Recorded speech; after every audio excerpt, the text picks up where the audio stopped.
Hi, this is City County Profile. I'm Almetria Vaba, your host, and today my guest is Don Horsley. Tell us a little bit about your background. Well, I was born in San Francisco, and my mother's family was in San Francisco since the 1890s. They're an Italian family that immigrated from Sicily. My father was an immigrant from Australia.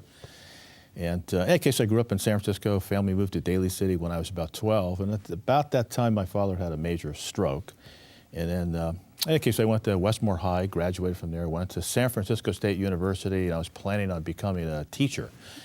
And but my junior year, my father's disability became even worse, and my mom had to stay home to take care of my dad. And so I decided, I got a job as a police officer for the city of Daly City to support my family. Mm-hmm. And I did like it. I did enjoy it. In any case, I finished my education at SF State. And then I got my teaching credential. I was actually, what I did is to get a teaching credential, you have to do student teaching. So I did student teaching in San Mateo County. Mm-hmm. And at nighttime I worked at Hillcrest with juveniles in detention hall, and I was a juvenile group supervisor. So after I got my credential, I taught middle school. I taught 7th and 8th grade, math and science. And I did enjoy the kids, but I missed, having been a police officer, I missed the excitement of law enforcement, and I eventually went back. And I went to the Sheriff's Department with the idea that, well, there's a lot of people in jail, and there are a lot of people in jail, yeah. and they're not all like evil. Some of them are, but most of them are people who are our neighbors. They go back home in San Mateo County, and many of them are functionally illiterate. And I thought, well, they must have schools and a jail, and I have a teaching credential, and I have a police background, and I work with juvenile delinquents. It should be a good fit for me. And it actually turned out to be a pretty good fit. And I did they didn't have classrooms at the time. The old system was much different than it is today.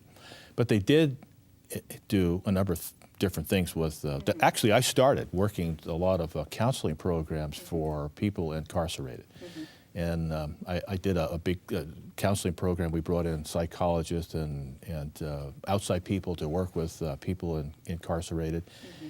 And in any case, later on in my career, I did everything, by the way. Started in East Palo Alto as a patrol deputy and did a lot of the planning.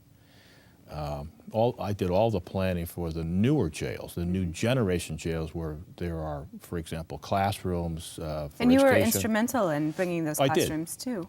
I thought that the old system didn't really have areas where you could do education. And people, when they're in jail, there really is a window of opportunity for them to change. And you have to give them alternatives to the options that got them into jail in the first place. So I wanted to make sure that there were medical facilities, mental health facilities, because we had a lot of people who have mental health issues, specifically oftentimes the people who are schizophrenic, who are otherwise homeless or living under a culvert someplace, end up in jail. Mm-hmm. And I thought that we had to do the right thing by them. And so I made sure that we put in the facility, medical facilities, mental health facilities, and we increased our staffing with on-site doctors, nurses, psychologists to work with both the physically ill and the mentally ill as well. Mm-hmm. And then we made sure that there are classrooms in every single one of the units so that you could do education programs. And then the other thing I did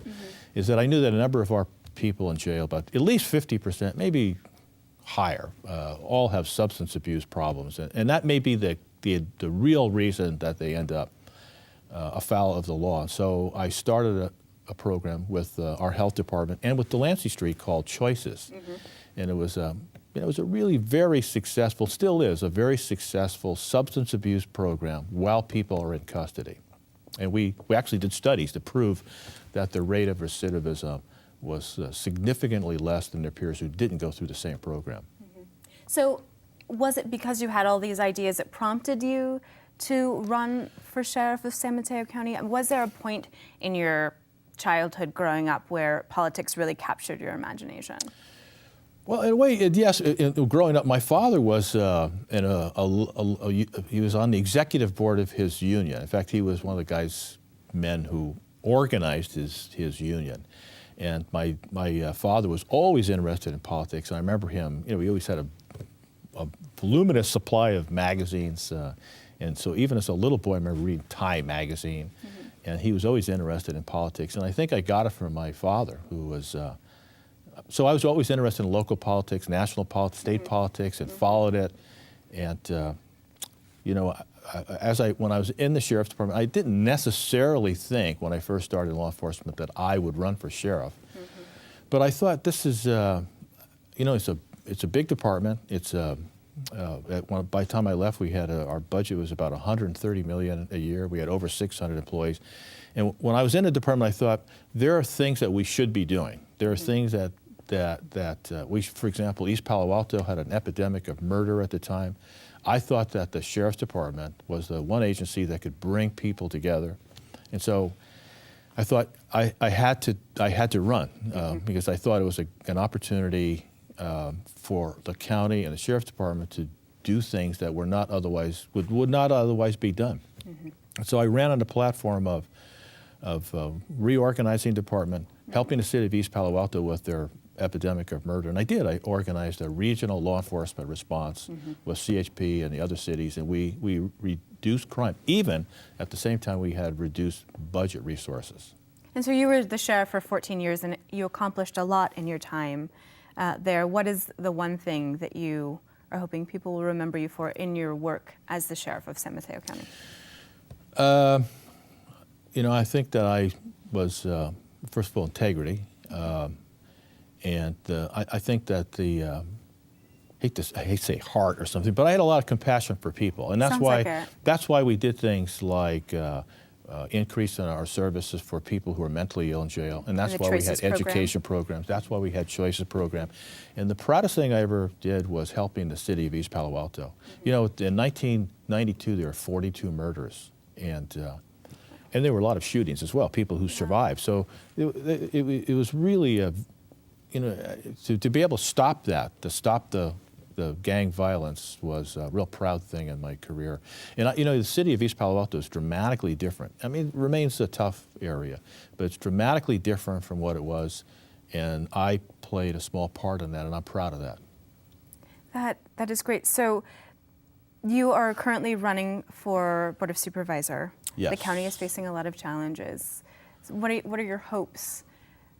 Well, you know, when I left, I know you have really difficult times now.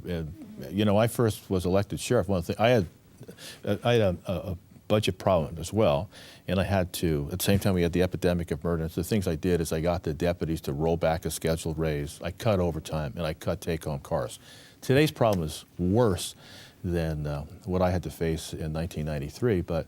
You know, I think still the experience that I bring, I think is going to be invaluable, and you know, I just think that there are so many challenges ahead. One of the things that I'd really like to see us be able to do is provide a quality health care for all of our residents. So one of the things, when I left the office in 2007, I ran for and obtained a seat on the Sequoia Healthcare District, and one of the things I wanted to do was kind of round out my education. I mean, I knew a lot about public policy, and I know how the county operates, and I know a lot about public safety, and I thought I knew something about public health, but I knew that if I was on a healthcare district, I'd learn a lot more, and I have in the last 3 years, and I'm currently the board president. And so you bring that. I do. And the thing we did recently, and it's an example of the things that you can do in the county, the healthcare district, we do have reserves, and we do have, we get tax revenue, and we also get funding from Sequoia Hospital.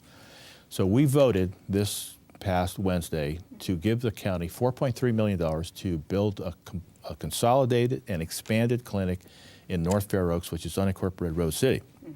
In the long run, what that will do is that will, first of all, it'll allow them to provide more primary care practice for people who are either uninsured or underinsured. And at the same time, it will save the county $3.5 million because of that expanded and consolidated clinic. That's the kind of thing, the kind of experience, the kind of things that I've been able to do, and I think that's the kind of innovative solution that I bring to bear with the county's current problems. Well, thank you so much for joining us. It was really good talking to you. Thank you. Yeah. Oh, thank you. Thank you. I'm Almetria Vaba. Thanks for joining us on this edition of City County Profiles.